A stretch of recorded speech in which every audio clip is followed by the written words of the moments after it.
ಸರಿ ಬಂದಾಗ ನಮಗೆ ಆ್ಯಕ್ಚುಲಿ ನಾವು ಯೂಟ್ಯೂಬಲ್ಲೇ ನೋಡ್ಕೊಂಡೆ ಬಂದಿದ್ದು.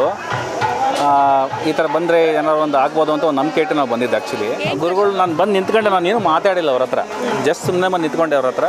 ಅವರೇ ಪಟ ಅವರೇ ಹೇಳ್ಬಿಟ್ರು, ನಿಮ್ಗೆ ವಾಮಾಚಾರ ಆಗಿದೆ, ನಿಮ್ಗೆ ಇಷ್ಟು ವರ್ಷದಿಂದ ಆಗಿದೆ, ಇಷ್ಟು ದಿವಸದಿಂದ ಆಗಿದೆ, ಅದಕ್ಕೆ ಈ ಥರ ಹಿಂಗೆಲ್ಲ ಅವ್ರು 3 ಹುಣ್ಣಿಮೆ ಅಥವಾ 5 ಹುಣ್ಣಿಮೆ ಅಥವಾ 9 ಹುಣ್ಣಿಮೆಗೆ ಹೇಳಿದ್ರು ತೀರ್ಥ ಹಾಕ್ಸ್ಕೊಳ್ಳಿ. ಆಮೇಲೆ ಮನೆಯಿಂದ ಕೆಲವೊಂದು ಐಟಮ್ಗಳು ಹೇಳಿದರು ತೊಗೊಂಬರ್ಲಿಕ್ಕೆ, ಅದನ್ನು ತೊಗೊಂಬಂದು ನಾವು ಹೋಮಕ್ಕೆ ಹಾಕಿದ್ವಿ.